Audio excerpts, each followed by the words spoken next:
Chapter 2 of Because of Winn-Dixie. That summer I found Winn-Dixie was also the summer me and the preacher moved to Naomi, Florida, so he could be the new preacher at the Open Arms Baptist Church of Naomi. My daddy is a good preacher and a nice man, but sometimes it's hard for me to think about him as my daddy, because he spends so much time preaching or thinking about preaching or getting ready to preach. And so, in my mind, I think of him as the preacher. Before I was born, he was a missionary in India, and that is how I got my first name. But he calls me by my second name, Opal, because that was his mother's name, and he loved her a lot. Anyway, while me and Winn-Dixie walked home, I told him how I got my name, and I told him how I had just moved to Naomi. I also told him about the preacher and how he was a good man, even if he was too distracted with sermons and prayers and suffering people to go to the grocery store. But you know what?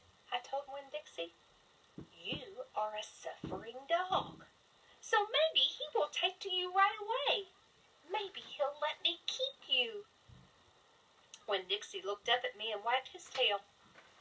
He was kind of limping, like something was wrong with one of his legs. And I have to admit, he stunk. Bad. He was an ugly dog, but already I loved him with all my heart. When we got to the Friendly Corners trailer park, I told Winn-Dixie that he had to behave right and be quiet, because this was an all-adult trailer park, and the only reason I got to live in it was because the preacher was a preacher, and I was a good, quiet kid. I was what the Friendly Corners trailer park manager, Mr. Alfred, called an exception. And I told Winn-Dixie that he had to act like an exception too. Specifically, I told him not to pick any fights with Mr. Alfred's cats or Mrs. Detweiler's little yappy Yorkie dog, Samuel. Winn-Dixie looked up at me while I was telling him everything, and I swear he understood. Sit, I told him when we got to my trailer. He sat right down. He had good manners. Stay here, I told him. I'll be right back. The preacher was sitting in the living room, working at the little fold-out table. He had papers spread all around him, and he was rubbing his nose, which always means he's thinking hard. Daddy, I said. He said back. Daddy, do you know how you always tell me that we should help those less fortunate than ourselves? He said. He rubbed his nose and looked around at his papers.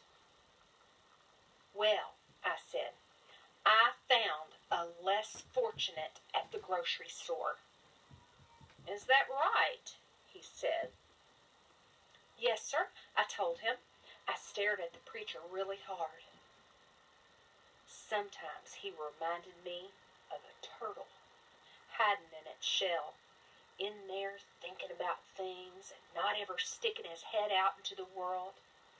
Daddy, I was wondering, could this less fortunate, could he stay with us for a little while? Finally, the preacher looked up at me. Opal, he said. What are you talking about? I found a dog, I told him, and I want to keep him. No dogs, the preacher said. We've talked about this before. You don't need a dog.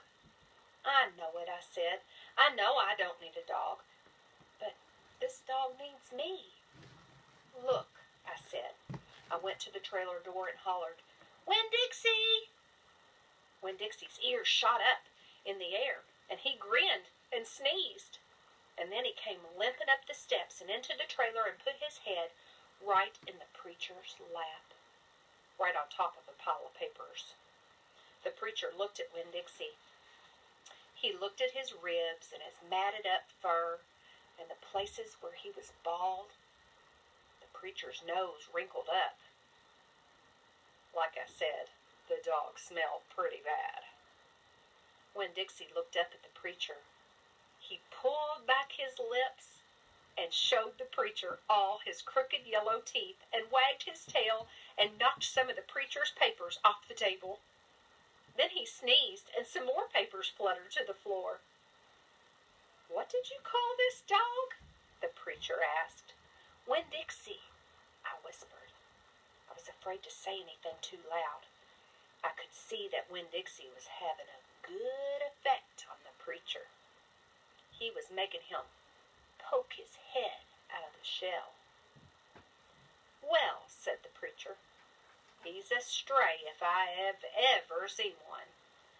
He put down his pencil and scratched Winn Dixie behind the ears.